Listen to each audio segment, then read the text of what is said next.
Komisi Pemberantasan Korupsi membuka peluang memanggil Menteri Kehutanan Raja Juli Antoni terkait pemberian amplop coklat dari Bupati Kuantan Singingi atau Kuansing, Suhardiman Ambi. Kasus dugaan suap jabatan yang menjerat Bupati Kuantan Singingi Suhardiman Ambi merembet ke kasus dugaan korupsi lain berupa dugaan suap pelepasan hutan produksi terbatas di Kuansing, Riau. Suhardiman Ambi diduga memotong pendapatan para petani yang tergabung dalam koperasi unit desa. Sebelum terjaring OTT, Suhardiman Ambi menyerahkan amplop ke Menhut, tetapi Raja Juli mengaku telah mengembalikannya. KPK menilai pengembalian uang yang dimaksud tidak menghapus pidana. Sementara, Raja Juli Antoni mengakui adanya pertemuan dengan Bupati Kuantan Singingi dan telah mengembalikan amplop itu 10 hari kemudian atau 17 hari sebelum Suhardiman Ambi terjaring OTT KPK. Lantas, apakah pengembalian gratifikasi dapat membebaskan seseorang dari jerat hukum atau justru menjadi awal dari proses pembuktian yang lebih jauh? Tim TV One mengabarkan.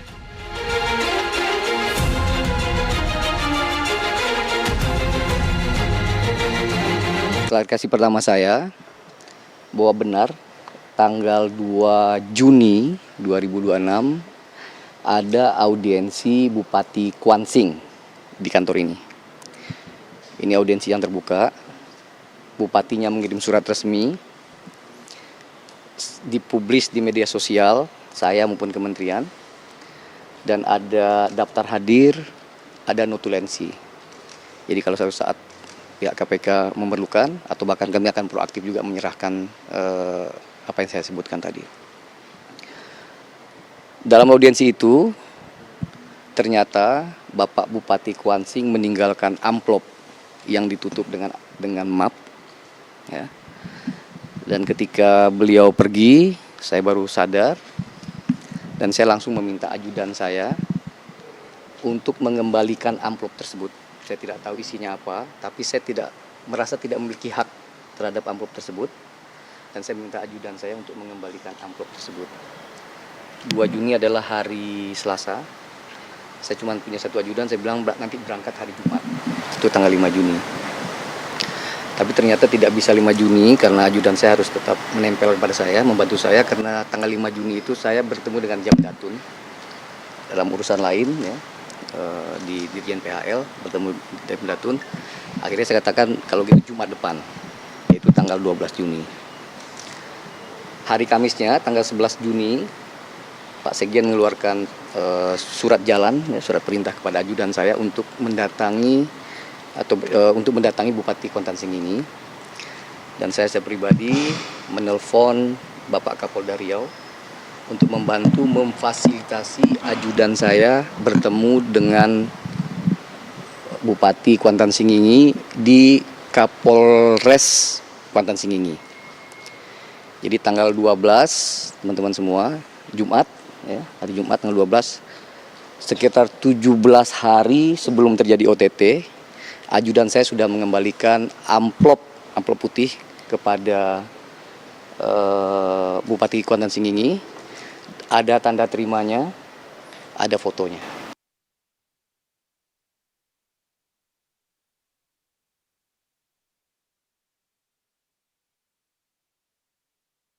Itu ada pertemuan, ya.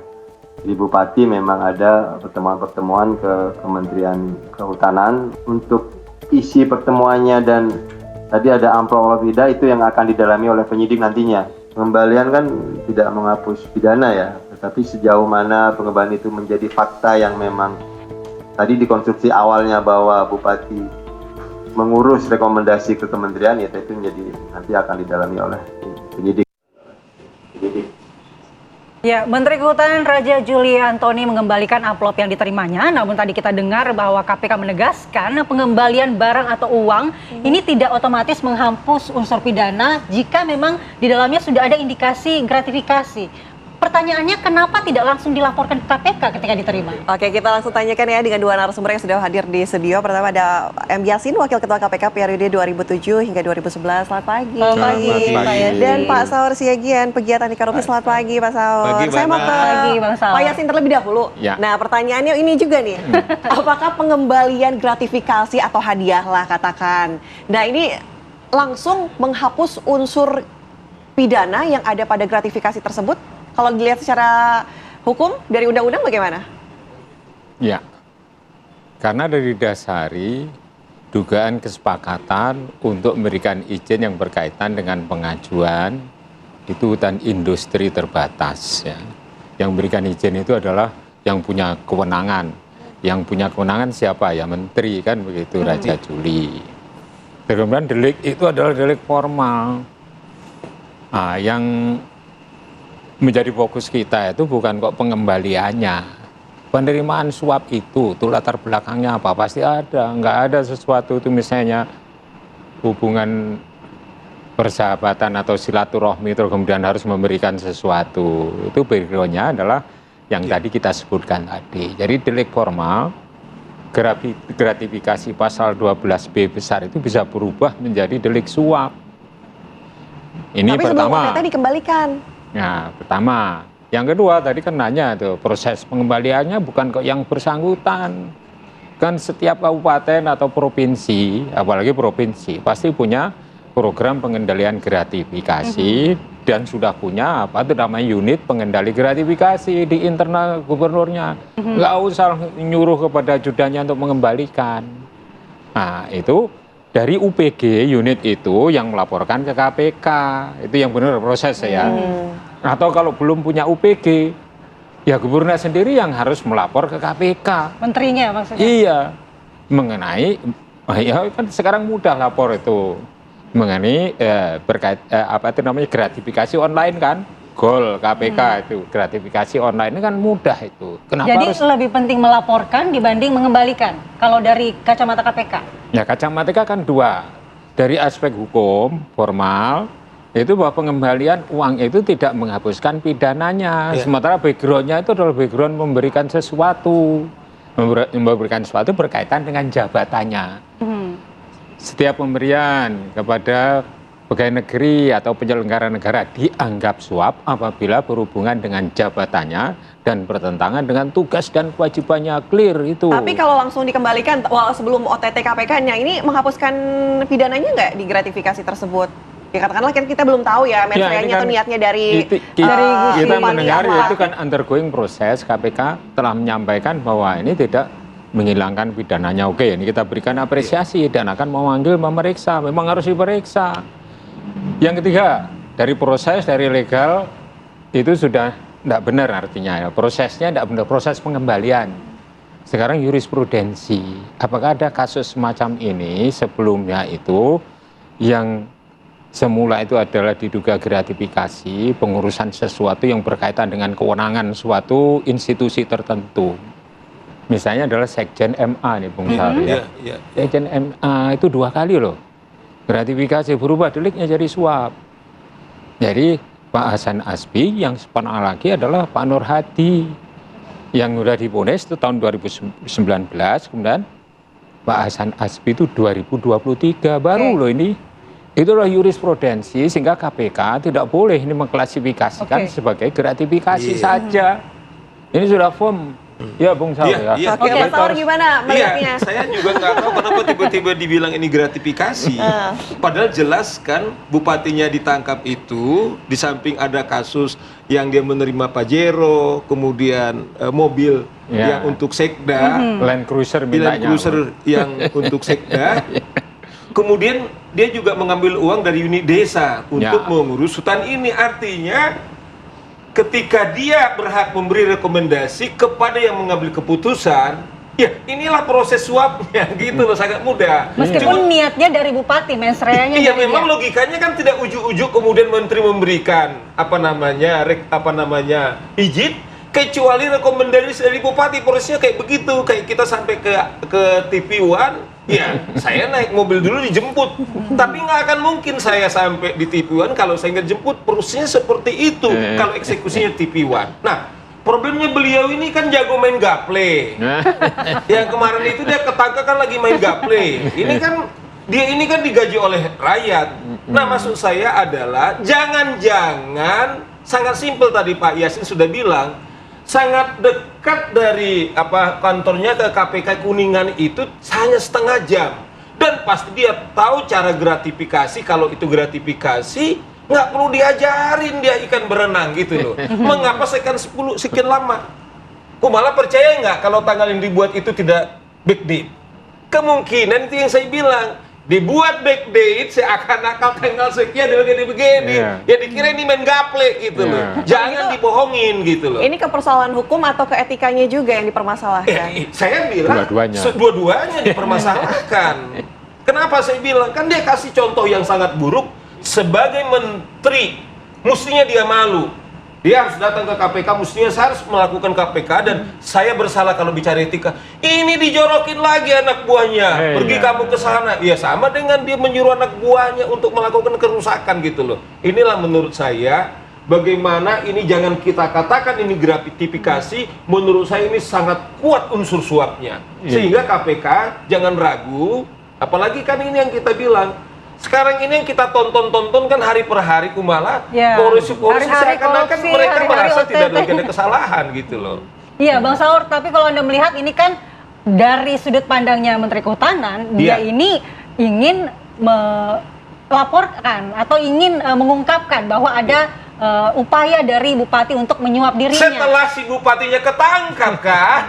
Tapi kan sebelum OTT. Iya betul kan setelah Iya, setelah bupatinya ketangkap kemudian dibuat. Pertanyaannya tanggalnya itu benar apa tidak? Mengapa setelah ditangkap? Itu saya bilang antara kantor Raja Juli ke KPK itu nggak setengah jam, Mbak Kumala, kalau 12 hari yang lalu.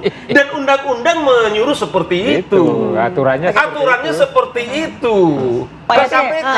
Saya mau tahu, tapi ini menyambung nanti ya dari Pak Saur. Kalau misalnya di KPK itu chance atau kesempatan untuk kebocoran adanya OTT itu bisa nggak sih Pak? Jadi para katakanlah orang lain ya yang berkepentingan yang ketika ingin di OTT tapi sudah tahu bocor begitu, itu chance-nya berapa persen atau tinggi kah atau rendah kah atau seperti apa? Ya, peluang bocor memang ada tapi persentasenya kecil gitu, persentasenya kecil, apalagi OTT itu dilaksanakan di sana, di Kuansing itu kan jauh, di Riau itu loh. Ya tadi dugaan itu ya seperti apa yang disampaikan Bung Saur tadi, saya kira itu masuk apa itu namanya, masuk logika juga. Artinya bisa saja tuh laporannya seakan-akan 17 hari sebelum peristiwa OTT itu sudah mengembalikan, tapi proses pengembaliannya juga nggak benar. Nggak benernya gimana? Nggak harus kepada yang ngasih. Misalnya Mbak ngasih saya, pas saya kembalikan enggak ke KPK prosedurnya. Itu diatur di pasal 13C Undang-Undang 3199. Etikanya harusnya seperti itu. Iya, aturan hukum. Aturan hukum. Oke, tapi kalau misalnya memang ini dianggap sebagai suap, apakah dengan mengembalikannya itu akan mengurangi nanti unsur pidana yang ada di dalamnya? Enggak, tidak menghilangkan dan tidak mengurangi. Contoh kasusnya misalnya pernah Gubernur Sumatera Utara Samsul Arifin mengembalikan dia di antara 101 miliar ada 67 miliar yang dikembalikan.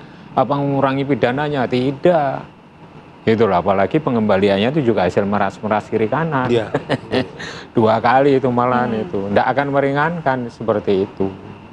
Nah ini PR besar bagi bangsa ini ya. Betul Pak Yasin. Ini tadi secara informal itu menyinggung hukuman yang berat itu harus ada. Pasalnya sudah ada tapi nggak pernah dipakai. Nah pasal apa itu? Ya tuntutan pidana mati. Rakyat lagi susah, beli beras saja kesulitan. Oke, Bang Saur, Anda melihatnya ada celah apa sehingga si Menteri Kehutanan kemudian ada jeda waktu sebelum langsung mengembalikan ataupun melaporkan dia dipikir ini gaple lagi gitu loh ya, main gaple, makanya dia susah ini tanggal-tanggalnya. Enggak lah, kita harus firm karena KPK sudah mengatakan declare. Pengembalian bahkan menurut saya adalah ini bukti kuat bahwa menteri sangat terlibat. Cuman karena dia pemain gaple, dikira penerimaan dugaan suap ini kemudian akan melepaskan. Nah, saya kira Presiden udah berkali-kali mengatakan bahwa dia tidak akan kompromi. Saya setuju dengan Pak Yasin, Mbak Kumala. Saya pikir kita udah mau bubar loh negara ini, karena hari-harinya coba bayangkan dengan apa yang dilakukan oleh Bupati ini. Kelihatan ini baru ketahuan nih, hampir semua diuangkan. Ya kan, untuk dikasih kepada istri-istrinya. Kalau kita lihat konferensi pers dengan wartawan adalah bagaimana uang-uang rakyat, pajak-pajak rakyat yang dibeli oleh Pak Yasin itu mereka tidak peduli lagi, sudah mati nuraninya gitu loh. Kita tidak mau berkorban. Nah, oleh karena itu saya sangat setuju. Baru-baru ini juga MUI mendorong pemerintah 3 hari yang lalu supaya segera terapkan hukuman mati. Saya kira nggak perlu lagi kita. Tadi Pak Yasin sudah menyebut pasalnya, pasal 2 ayat 2. Ekonomi kita morat-marit kan dibilang dalam keadaan tertentu. Tertentu itu apa? Bencana alam, kemudian krisis ekonomi sekarang udah krisis ekonomi kita. Ya, toh? Ini kan artinya hukuman maksimal ya, hukuman paling berat begitu ya. Tapi kan terhalang oleh hak asasi manusia atau hukum HAM yang udah clear itu, udah diuji di Mahkamah Konstitusi. Nanti ya kita bahas lebih dalam lagi. Kita jeda terlebih dahulu, saya jeda kembali. Misalnya KUHP.